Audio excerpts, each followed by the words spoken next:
Assalamualaikum warahmatullahi wabarakatuh. Alhamdulillah, segala puji bagi Allah Subhanahu wa taala. Wassalatu wassalamu ala Rasulillah, selawat dan salam pada Rasulullah Muhammad sallallahu alaihi wasallam. A'udzubillahi minasyaitonir rajim. Lakum dinukum waliyadin. Wa qala Nabi sallallahu alaihi wasallam, man tashabbaha biqaumin fahuwa minhum. Rawahu Abu Dawud. Hadirin para pendengar Pro 1 RRI Lok Sumawe di manapun berada yang dirahmati Allah Subhanahu wa taala, bersyukur kita kepada Allah di kesempatan hari ini, di sore hari ini kita sama-sama memberikan tausiah, semoga bermanfaat. Tema yang kita angkat pada kesempatan berbahagia ini adalah haram hukumnya umat Islam merayakan pergantian Tahun Baru Masehi. Mari kita lihat beberapa alasan sehingga haram hukumnya yang kita sampaikan pada judul ini bagi umat Islam merayakan Tahun Baru Masehi, sehingga kita menjadi paham. Yang pertama, kita harus memahami bahwa 25 Desember dan 1 Januari itu adalah satu paket hari raya orang kafir. Maka ketika ada ucapan selamat tahun baru, itu selalu diawali dengan selamat tahun baru dan Natal, atau Natal dan tahun baru, karena memang tidak bisa dipisahkan. Nah, ini dari segi ucapan kita sudah tahu bahwa 25 Desember dan 1 Januari itu adalah satu paket hari raya orang-orang kafir. Kemudian mari kita lihat alasan yang lainnya. Kita tahu bahwa pergantian tahun baru itu atau 1 Januari ini merupakan pesta warisan dari masa lalu, dari dahulu, yang dirayakan oleh orang-orang Romawi. Mereka mempersembahkan hari raya yang istimewa ini untuk seorang dewa yang bernama Dewa Janus. Jadi Januari itu adalah diambil dari nama dewa, yaitu nama Dewa Janus. Janus adalah seorang dewa yang memiliki dua wajah. Satu wajah menatap ke depan dan satunya lagi menatap ke belakang, sebagai sebuah filosofis masa depan dan masa lalu, layaknya momen pergantian tahun. Fakta ini menyimpulkan bahwa perayaan tahun baru sama sekali tidak berasal dari budaya kaum muslimin. Nah, ini yang perlu diingat. Pesta tahun baru Masehi pertama kali dirayakan orang kafir, yang notabene masyarakat paganis Romawi atau para penyembah api. Nah, di sini kita melihat bahwa pada saat pergantian tahun tersebut ditiupkan trompet. Nah, trompet ini berasal daripada orang Yahudi. Jadi orang Yahudi itu ketika memanggil mereka untuk beribadah itu dengan trompet. Kemudian ada lagi yang namanya api. Nah, api ini adalah berasal daripada kaum atau umat Majusi sebagai penyembah api. Nah, jadi ada satu lagi, yaitu lonceng. Lonceng ini adalah sebagai tanda untuk memanggil mereka orang-orang Kristen, Kristiani, umat Kristiani untuk beribadah. Maka coba lihat pada pergantian tahun baru 1 Masehi tersebut, maka ketiga hal ini dilakukan. Ada tiupan trompet, kemudian ada dinyalakan api.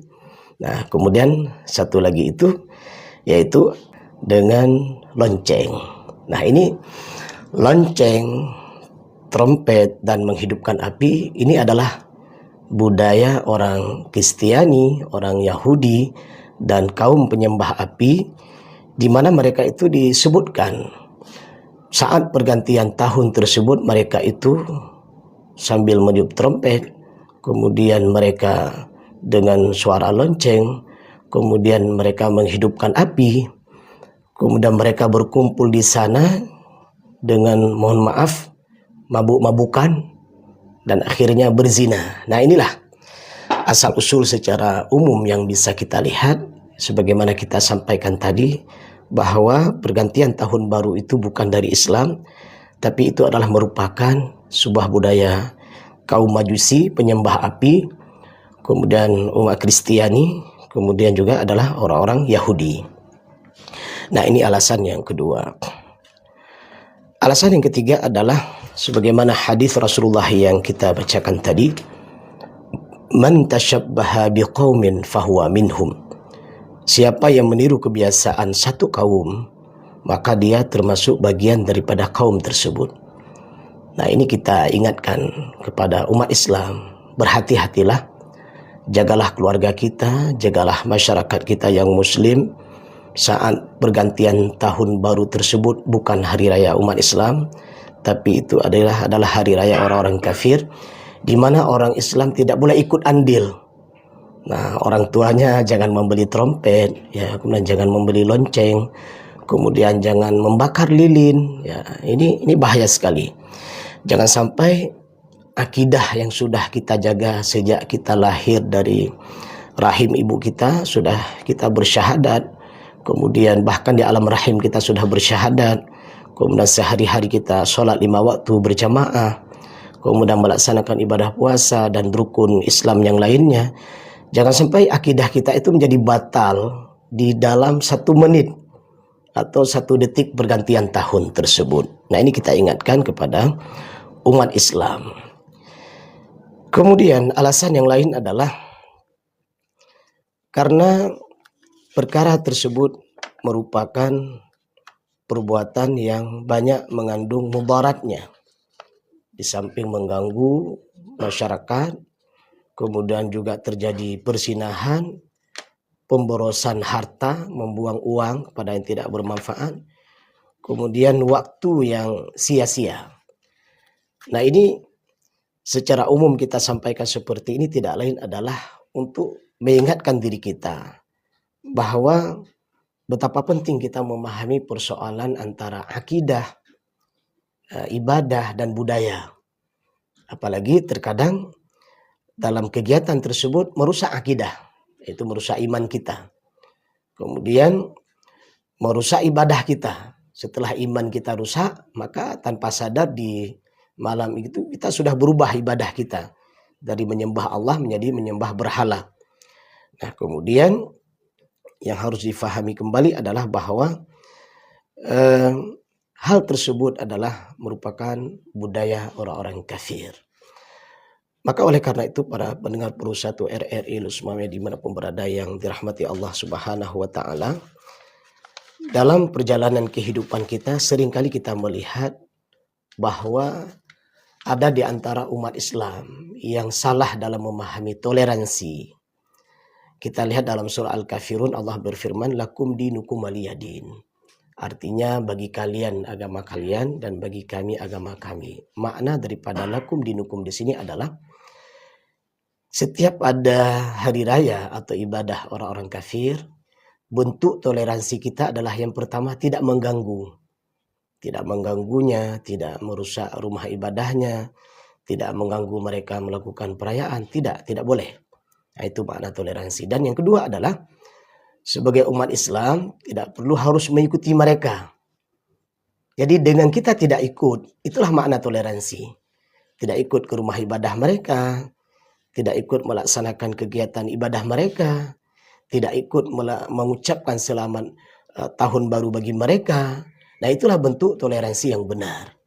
Karena sesungguhnya pada diri orang-orang kafir, katakanlah dia orang Kristen, orang Hindu, orang Buddha, Konghucu, dan agama-agama yang lainnya, mereka juga tidak merayakan hari raya orang Islam.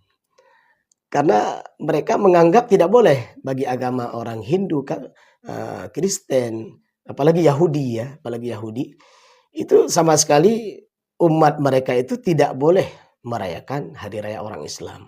Nah, jadi Ketika kita orang Islam tidak merayakan hari raya orang kafir, nah itulah bentuk toleransi yang benar. Karena sesungguhnya mereka orang-orang kafir juga tidak akan pernah merayakan hari raya orang-orang Islam itu sendiri. Nah, di sini sekali lagi dengan materi singkat yang kita sampaikan ini tentunya kita menghimbau, mengajak berhati-hatilah dan pahamilah sekali lagi bahwa pergantian tahun baru itu bukan budaya Islam, maka anggaplah itu sebagai hari biasa saja. Nah, pada dasarnya Rasulullah Muhammad SAW telah memberikan kabar gembira kepada kita. Hari raya umat Islam itu adalah Idul Fitri dan Idul Adha. Nah, ini harus kita falyafrahu, harus bergembira di sana. Maka di akhir daripada bulan Ramadan kita diwajibkan membayar zakat fitrah. Untuk apa? Agar kalau ada saudara-saudara kita yang tidak punya makanan ya di hari raya supaya mereka bergembira, itu tujuannya.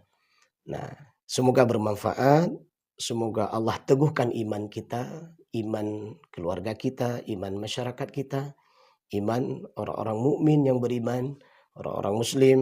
Semoga Allah berikan kebahagiaan di dunia dan insya Allah kebahagiaan di akhirat. Semoga bermanfaat. Assalamualaikum warahmatullahi wabarakatuh.